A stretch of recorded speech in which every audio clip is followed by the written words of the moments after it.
Λοιπόν, φτάνουμε στο κόκκινο από την αρχή.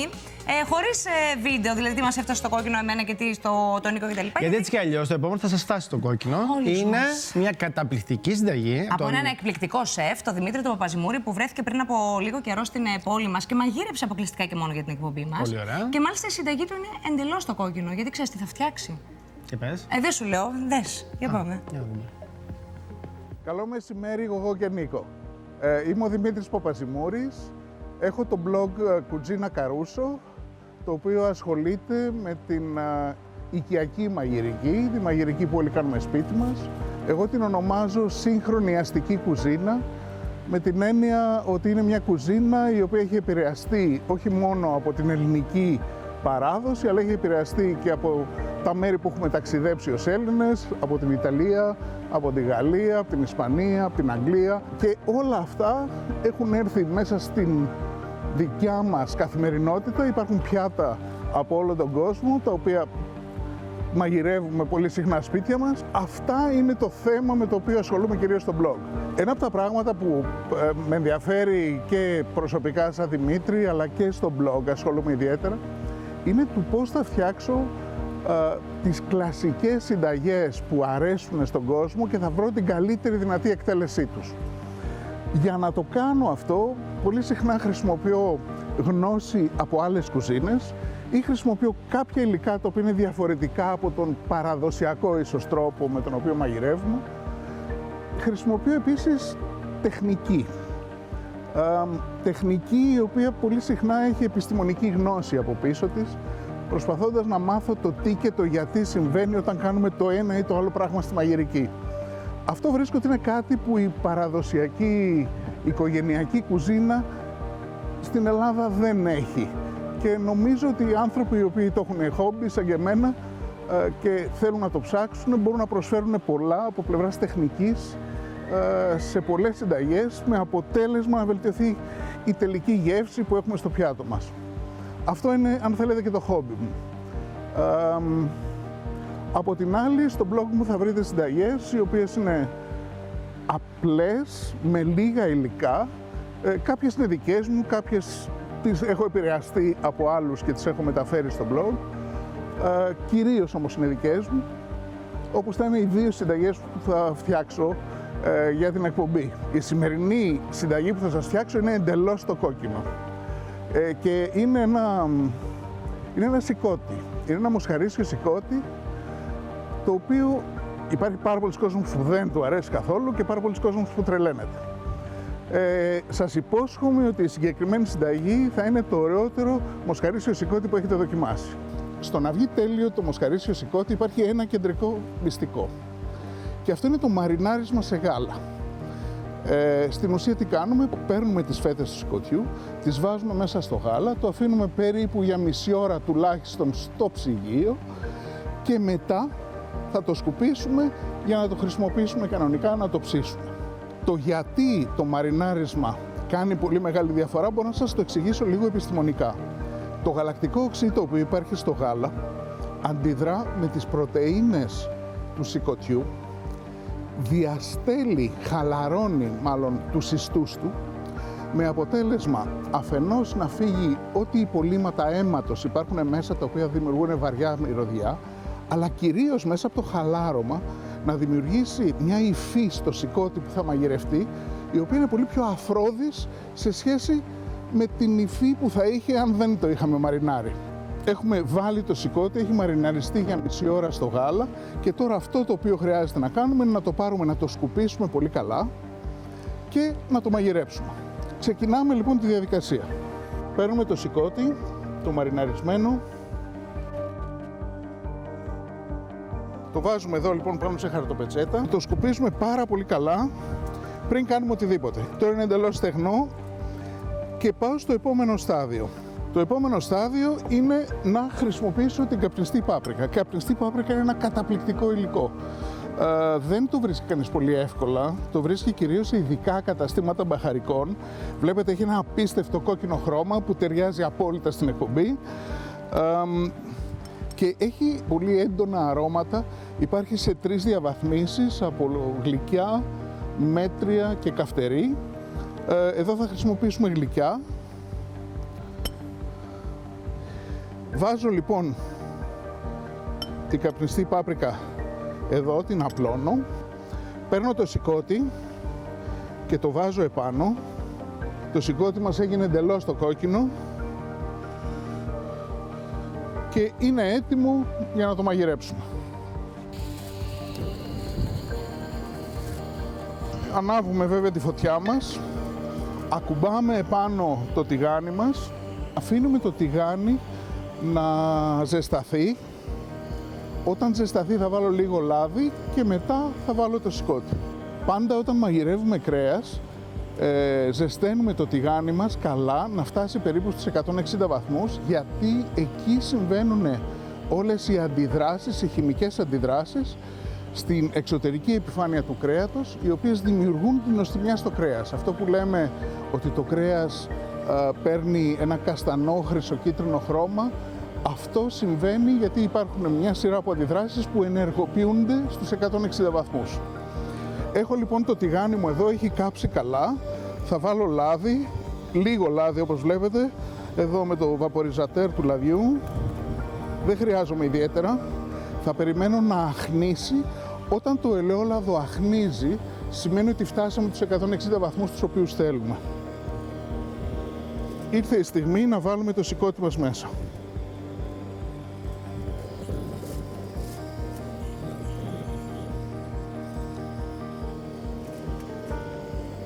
Γυρνάμε το σηκώτη συχνά κατά τη διάρκεια του μαγειρέματος.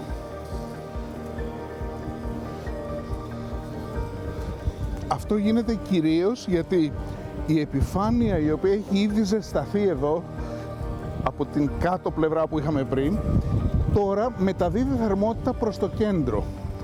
Κάτι το οποίο μας βολεύει. Αν το αφήσουμε αυτό για πάνω από 30 δευτερόλεπτα, η επιφάνεια αυτή δεν θα έχει πια άλλη θερμότητα, άλλη θερμική ενέργεια να δώσει στο κρέας εσωτερικά, άρα θα ψήνεται μόνο από τη μία πλευρά. Με το συχνό γύρισμα είναι στην ουσία σαν να το ψήνουμε και από τις δύο πλευρές ταυτόχρονα.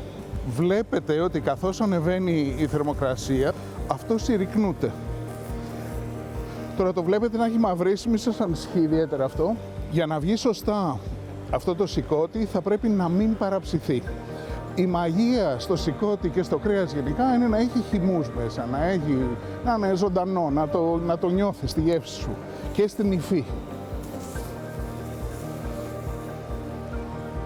Το σηκώτη μας έχει ψηθεί εσωτερικά αρκετά, δεν έχει ψηθεί εντελώς. Το βγάζουμε σε αυτό το στάδιο, το ακουμπάμε σε ένα ξύλο κοπής. Αυτό που θα κάνουμε τώρα λέγεται ανάπαυση. Αφήνοντάς το εδώ, αυτή τη στιγμή αυτό που συμβαίνει εσωτερικά είναι ότι η θερμότητα συνεχίζει να πηγαίνει προς το κέντρο του κρέατος και να το ψήνει. Για τουλάχιστον 2 με 3 λεπτά θα συμβεί αυτό. Θα περιμένουμε γύρω στα 4 με 6 λεπτά να αναπαυθεί. Τότε θα έχει ψηθεί σωστά. Εάν το κόψουμε τώρα, αυτή τη στιγμή το σηκώτη, θα δείτε ότι θα βγουν πάρα πολλούς από τους χυμούς έξω. Ενώ σε 6 λεπτά δεν θα συμβεί αυτό στον ίδιο βαθμό και αυτό που θα φύγει θα είναι ένα νόστιμος χυμός που μαζί με το ελαιόλαδο θα μας κάνει εκπληκτική σάλτσα. Ό,τι είναι να συμβεί, έχει συμβεί μέσα στο κρέας. Το τελευταίο μυστικό είναι το κόψιμο. Αυτό το σηκώτη, αν το βάλεις έτσι και το σερβίρεις και να το φας, έχει τη μισή απόλαυση από όσο θα έχει έτσι όπως θα σας το κάνω τώρα. Όλο το παιχνίδι λοιπόν, εδώ, είναι να το κόψουμε σε λεπτές φέτες. Θέλουμε ένα πολύ καλό μαχαίρι.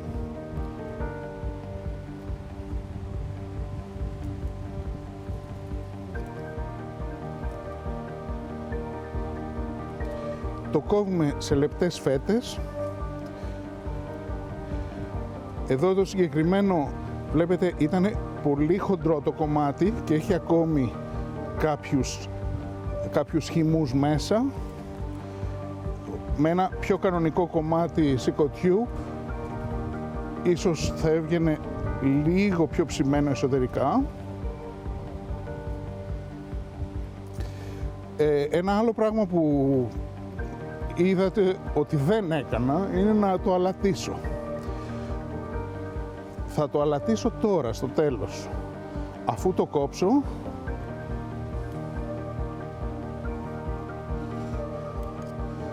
το έχω κόψει, θα προσπαθήσω να το μεταφέρω στην πιατέλα. Λοιπόν, έχω απλώσει κομμένο το σηκώτη. Αν δείτε, έχει περάσει περίπου μισό λεπτό από τότε που το έκοψα. Δείτε ότι αυτό που όταν το έκοβα φαινόταν άψητο, τώρα δείχνει τέλεια ψημένο. Εδώ λοιπόν, τελευταίο μυστικό. Τώρα βάζω αλάτι, χοντρό ωραίο αλατάκι και λίγο λάδι. Αυτό το ελαιόλαδο, σε αυτή τη φάση, έτσι μια πρέζα γύρω-γύρω, θα μπλέξει με την καπνιστή πάπρικα και έτσι η κάθε μπουκιά θα έχει πάρει όλα τα αρώματα, θα δημιουργήσει μια σάλτσα. Θα δείτε σιγά σιγά εδώ γύρω, καθώς πέφτει το λάδι και παρασύρει την πάπρικα, θα βγαίνει κόκκινο. Λοιπόν, το πιάτι μας είναι έτοιμο να σερβιριστεί. Επαναλαμβάνω ότι αυτό το κόψιμο κάνει διαφορά στη γεύση και στον τρόπο που θα το απολαύσετε. Έτσι πια δεν θα δείτε το πολύ μαύρο, έχει χαθεί. Εγώ θα κόψω ένα κομματάκι, να το δοκιμάσω. Βάζω και λίγη σάλτσα.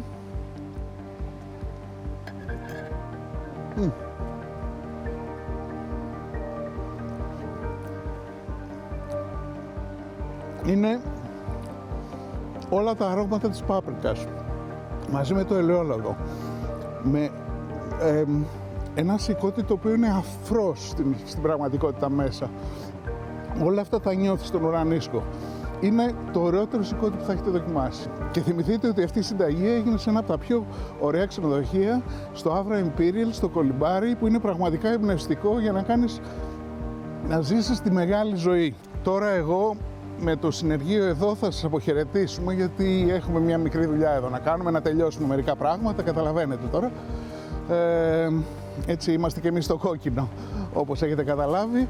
Λοιπόν, σας χαιρετώ, ελπίζω να τα ξαναπούμε σύντομα με μια άλλη ενδιαφέρουσα συνταγή. Εν τω μεταξύ, κουτσίνα τη Καρούσο στο ίντερνετ, στο www.caruso.gr.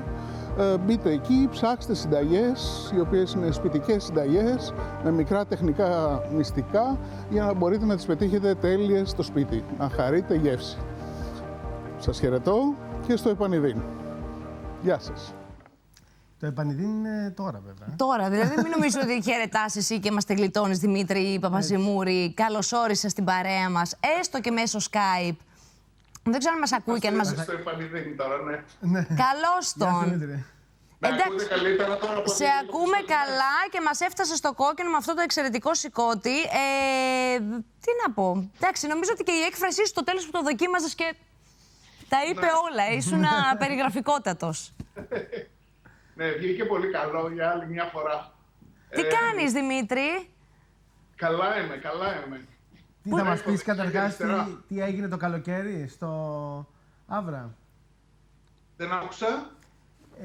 Βρέθηκε ο Δημήτρης, ήταν μαζί μας στην παρουσίαση του προγράμματος. Του σταθμού σας. Και είπαμε να τον εκμεταλλευτούμε λίγο. Ένα μαγευτικό weekend σε μια εκπληκτική σουίτα στο Avra.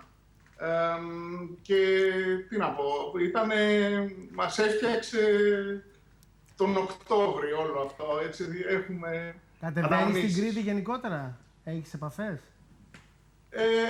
Αρκετές, όχι κάτι ιδιαίτερο. Έχω έρθει αρκετές φορές, κυρίως επαγγελματικά, στις διάφορες δουλειές που έκανα. Ναι. Έχω αρκετούς φίλους βέβαια. Αλλά διακοπές κανονικές δεν έχω έρθει να κάνω ποτέ. Είναι κάποτε θέλω να κατέβω με τη μηχανή και να κάνω όλη την κάτω πλευρά της Κρήτης, έτσι σαν λίγο... Και να μην είναι η μηχανή του Κιμά ή η μηχανή των ζυμαρικών, ας πούμε. Πρέπει να είναι η μηχανή που να μην έχει να κάνει με τη δουλειά σου. Έτσι. Σοβαρά πράγματα. Δεν μου λες πώς βλέπεις τον κόσμο γενικότερα με τις μαγειρικές, τον απασχολεί πολύ αυτό το θέμα? Έχει επιστρέψει ο κόσμος στις κουζίνες. Είναι ένας από τους πολύ ωραίους τρόπους να βελτιώσουμε την καθημερινότητά μας σε μια φάση όπου αναπροσαρμόζονται οι αξίες μας. Συνειδητοποιούμε ότι πολλά πράγματα τα οποία κάναμε όταν είχαμε πολύ περισσότερο εισόδημα ήταν κατά βάση ανούσια, είχαμε ένα ανταγωνισμό ανάμεσα σε status symbols και αυτή τη στιγμή γυρνάμε σε αξίες οι οποίες νομίζω ότι έχουν και παρελθόν και μέλλον, πιο ανθρώπινες, πιο να εκτιμήσουμε αυτό που έχουμε, να το κάνουμε καλύτερα. Το θέμα βέβαια, ξέρεις ποια είναι, και η ηρωνία ξέρεις ποια είναι, ότι ενώ έχουμε όλα αυτά, έχουμε την ευκαιρία να κάνουμε όλα αυτά που λες, ξαφνικά βρισκόμαστε να μην έχουμε χρήματα ώστε να πάμε να ψωνίσουμε αυτά που ενδεχομένως θα θέλαμε να κάνουμε έτσι πιο δημιουργικά και πιο... Ξέρεις, αρχίζουν όλα και γίνονται λίγο πιο φτωχικά στο σπίτι μας και στα ντουλάπια μας και στο ψυγείο μας. Μήπως απλά επανεφευρίσκουμε τον εαυτό μας. Εγώ δουλεύω στη διαφήμιση, είχα ένα εξαιρετικά ψηλό μισθό για πολλά χρόνια, ο οποίος μειώθηκε, να μην πω ποσοστό, ας το πω, μειώθηκε κατά 70%. Και άρχισα να ασχολούμαι με πράγματα τα οποία θα μου δώσουν μια προοπτική, είτε και επαγγελματικά, κάνοντας το χόμπι μου. Αυτό που κάνω με τη μαγειρική είναι ένα χόμπι το οποίο μπορεί να μου λύσει και επαγγελματικά το πρόβλημά μου. Θα μπορούσα να κάνω κάτι άλλο, αλλά το γεγονός ότι πιεζόμαστε καμιά φορά, εγώ πιστεύω ότι μας βγαίνει στο καλό. Αν κανένας αντιμετωπίζει τα πράγματα όχι παθητικά και διαμαρτυρόμενος, αλλά τα αντιμετωπίζει ενεργητικά. Στο χέρι του καθενός μας είναι να βρει τις λύσεις. Εγώ πιστεύω ότι αυτή τη στιγμή με το blog και με την ενασχόληση με τη μαγειρική, στην ουσία, κατά μία έννοια για τον εαυτό μου τουλάχιστον, φτιάχνω το συνταξιοδοτικό μου. Πώς θεωρείς ότι... με ποιο τρόπο θεωρείς ότι η κρίση έχει επηρεάσει του σεφ και την κουζίνα γενικότερα? Μήπως έχει γίνει πιο απλή? Νομίζω ότι έχει γίνει πιο απλή. Έχω ένα θέμα βέβαια, ότι καταρχάς να διευκρινίσω κάτι, το οποίο επειδή το είπατε στην παρουσίασή μου περί σεφ. Εγώ δεν είμαι σεφ. Σεφ θεωρώ ότι είναι κάποιος ο οποίος έχει σπουδάσει μαγειρική και είναι επικεφαλής σε μια κουζίνα επαγγελματική με τεχνική γνώση και διοικεί ανθρώπους οι οποίοι παράγουν ένα αποτέλεσμα σε μια κουζίνα εστιατορικής λογικής. Θα χαρακτηρίζεις τον εαυτό σου χομπίστα μάγειρα, ας πούμε? Εγώ είμαι ένας χομπίστας μάγειρας, είμαι ένας καλοφαγάς, ο οποίος ανέπτυξε σιγά σιγά γνώση και τεχνική σε σημείο που στα πράγματα που ξέρω και φτιάχνω να μπορώ να μιλήσω αρκετά εμπεριστατωμένα.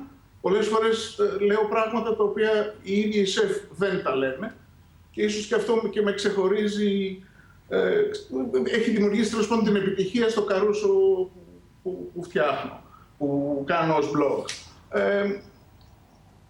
Εγώ ασχολούμαι, όσο περνάει ο καιρός, ασχολούμαι κυρίως με πιο απλά πράγματα, προσπαθώντας αυτό, να βρω την τέλεια εκτέλεσή τους. Και για να το κάνω αυτό πρέπει να διαβάσω, πρέπει να μάθω, πρέπει να καταλάβω. Οπότε η τέλεια εκτέλεση μιας συνταγής είναι αποτέλεσμα διασταυρώσεων πληροφορίας? Δοκιμών, διασταυρώσεων πληροφορίας και γνώσης. Δηλαδή, τι να πω, ότι το μαρινάρισμα σε γάλα στο σηκώτη πρακτικά έχει κάποια επίδραση, η οποία θα κάνω μια παρένθεση αμέσως μετά. Έχει τέλος πάντων μια επίδραση, σημαίνει ότι γίνεται πολύ πιο νόστιμο και δεν κοστίζει τίποτα παραπάνω από να το βάλεις εκεί, αλλά το αποτέλεσμα είναι πολύ καλό. Αυτό είναι θέμα τεχνικό. Εγώ έχω μια ένσταση τώρα εδώ και θέλω να σε ρωτήσω.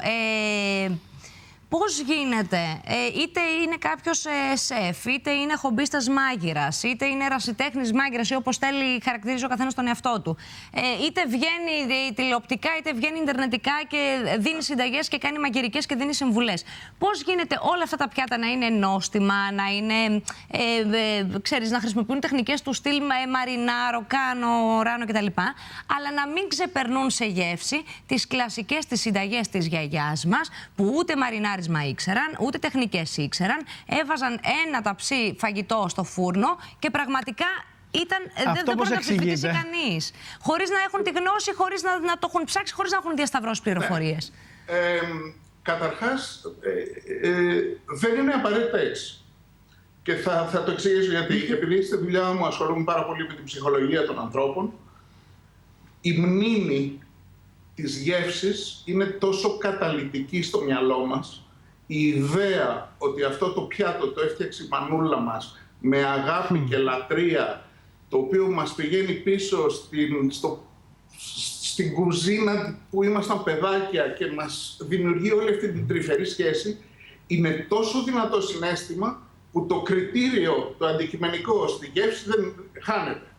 Αυτό σας το λέω έχοντας παρακολουθήσει πράγματα σε έρευνες όπως τυφλές γευστικές δοκιμές, όπου δεν ξέρεις τι είναι αυτό που δοκιμάζεις και βλέπεις ότι τελείως άλλα πράγματα λέει ο κόσμος όταν ξέρει τι είναι αυτό που δοκιμάζει και τελείως όταν κάνει με κλειστά μάτια.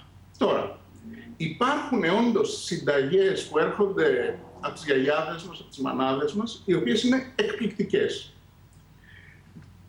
Για παράδειγμα, στο δικό μου blog έχω μεταφέρει εντελώς, κάνοντας ένα μόνο πραγματάκι διαφορετικό, τη συνταγή των γεμιστών που έκανε η γιαγιά μου, η οποία ήταν σμυρνιά.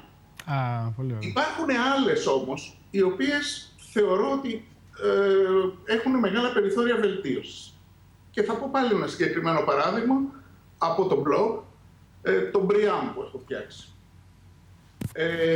Και εδώ είναι και το θέμα τι θεωρούμε καλύτερη γεύση. Εμένα τα γευστικά μου κριτήρια δεν είναι τα ίδια που ήταν πριν από 10-20 χρόνια. Για παράδειγμα, το μπριάμ το θέλω να στέκει το κάθε λαχανικό και να μην είναι αυτό το νιανιά πράγμα που συνήθως είναι στις παραδοσιακές. Είναι αυτό που αγαπάμε τώρα εμείς, γιατί ξέρεις, αντί για κουτάλι ή πυρούνι έχουμε ψωμί και δώσ' του. Ναι. Άρα το αίσθησα το πιάτο διαφορετικά και χρησιμοποίησα επιστήμη για να το κάνω αυτό. Και η επιστήμη τι μου μάθε, ότι αν στο λαχανικό βάλεις νερό, το λαχανικό θα συρρικνωθεί. Εξηγώ ακριβώς το γιατί, μην σας πάρω τώρα και το εξηγήσω. Εάν όμως το κάνεις με κρασί, δεν θα συμβεί το ίδιο. Θα κρατήσει το σφρίγος του. Μάλιστα. Άρα χρησιμοποιώ κρασί. Επίσης, κάνω κάτι πολύ κοινής λογικής, το οποίο όμως δεν είναι απαραίτητο το έχει σκεφτεί κάποιος. Κόβω τα λαχανικά ανάλογα, όχι όλα ίδια. Το κολοκύθι το κόβω πιο χοντρό, επειδή μαλακώνει πολύ πιο εύκολα στην πορεία. Την πατάτα όμως την κόβω πολύ στενή, επειδή αργεί να μαγειρευτεί. Άρα στο τέλος του μαγειρέματος έρχονται όλα και έχουν περίπου την ίδια αίσθηση στο στόμα. Μάλιστα. Από τέτοιου είδους βελτιώσεις είναι θεμιτές. Για τέτοια πράγματα εγώ μιλάω και βέβαια με κάποιο πρότυπο γεύση που σου ταιριάζει. Διότι αν το άλλο του αρέσουν τα λαχανικά μαλακά, πάσω, δεν έχω να πω τίποτα. Έτσι αρέσουν, έτσι κάντα. Να κάνω μια διόρθωση. Πολύ γρήγορα, γιατί μας πιέζει και ο χρόνος. Μια τελευταία ερώτηση θέλω να σου κάνω. Ποιος είναι ο σκοπός σου μέσα από το blog το συγκεκριμένο που έχεις φτιάξει? Ποιος είναι ο σκοπός μου? Ναι. Καταρχάς, να εκφράσω τις ανησυχίες μου και να κάνω το χόμπι μου. Δεύτερον, να χτίσω μια μάρκα γαστρονομική, η οποία να έχει κύρος. Την οποία κάποτε μπορώ να την κάνω διαφορετικά πράγματα, από ένα εστιατόριο μέχρι μια εκπομπή, μέχρι μια σειρά προϊόντων, μέχρι οτιδήποτε. Αλλά κάτι το οποίο καταρχάς να είναι χρήσιμο για τον κόσμο, να δημιουργήσει μια σχέση και με βάση αυτή τη σχέση εμπιστοσύνης απέναντι σε αυτά τα οποία λέω, πιθανόν να γίνει και κάτι το οποίο από αυτό βγάζω λεφτά και το έξτρα εισόδημα που θέλω ή το μόνο εισόδημα που θα έχω, γιατί μπορεί να απολυθώ αύριο. Σε ενδιαφέρει η γαστρονομική τηλεόραση? Σε ενδιαφέρει να κάνεις τηλεόραση? Με ενδιαφέρει αν έχω ρόλο, αν έχω να πω κάτι διαφορετικό. Αν είναι... Δεν με ενδιαφέρει το πλάτεμα της μαγειρικής με άλλες 28 συνταγές. Υπάρχουν 2 δισεκατομμύρια συνταγές. Άρα πιστεύεις λοιπόν ότι δεν έχουν... Εμένα με ενδιαφέρει να ασχοληθώ με τα 50-100 πράγματα τα οποία εγώ μαγειρεύω, τα οποία ο κόσμος μαγειρεύει και αυτά να τα πάω σε βάθος, να τα φτιάξω σωστά, τέλεια. Έχω μια άλλη οπτική. Επιτρέψτε μου να κάνω μόνο μια τεχνική διόρθωση. Είπα κάτι λάθος και δεν θέλω να εμφανίζουμε ότι έχω πει κάτι το οποίο δεν είναι σωστό. Η εξήγηση που έδωσα για το μαρινάρισμα του σηκωτιού στο γάλα αποδείχτηκε, ενώ την έχω διαβάσει σε έγκυρα πράγματα, αποδείχτηκε μιλώντας με τον καθηγητή της Γεωπονικής Σχολής Αθηνών, τον Κώστα Φασέα, αποδείχτηκε ότι δεν είναι σωστή. Ψάξαμε μαζί του και βρήκαμε κάποιες εξηγήσεις, οι οποίες δεν έχουν η απόλυτη εξήγηση για το τι συμβαίνει στο μαρινάρισμα του σηκωτιού με το γάλα, διεθνώς δεν έχει καταγραφεί. Ξέρουμε μέχρι στιγμή τι συμβαίνει. Έχει να κάνει με τη χολή τελικά, μάλλον και τα λιπίδια που είναι στο γάλα. Αλλά πιθανόν να κάτσουμε με τον καθηγητή, ο οποίος έχει γράψει και ένα εξαιρετικό βιβλίο, το «Τι τρώμε, ένας επιστήμονας στην κουζίνα». Αυτό είναι βιβλίο για να διαβάσει ο κόσμος, όχι άλλες 600 συνταγές. Να καταλάβει τι συμβαίνει, να κάτσουμε μαζί και να το μελετήσουμε και να βρούμε ίσως στην Ελλάδα γιατί συμβαίνει αυτό. Μάλιστα. Πολύ ωραία. Ωραία. Δημήτρη, εμείς να σου ευχηθούμε τα καλύτερα. Καλή επιτυχία στο blog σου, να πραγματοποιηθούν τα όνειρά σου, είτε είναι γαστρονομικά είτε όχι. Είσαι σε πολύ καλό δρόμο. Σας ευχαριστώ. Και να σε ευχαριστήσουμε για το χρόνο σου και το που μας μαγείρεψες, αλλά και τώρα που μας βγήκες να μας μιλήσεις και να μας... Θα τα πούμε, νομίζω ότι έχουμε και ένα επόμενο να πούμε με άλλη έτσι. Έγινε. Δημήτρη, σε ευχαριστούμε πάρα πολύ. Καλό μεσημέρι. Να είσαι καλά κι εσύ. Λοιπόν, διαφημίσεις γρήγορα. Πάμε πάρα πολύ γρήγορα, γιατί έχουμε και τα ζώδια του μήνα. Τι θα γίνει τον Νοέμβριο, τα ίδια χάλια με τον Οκτώβριο θα τραβήξουμε, ελπίζω όχι. Ελπίζουμε όχι. Για πάμε.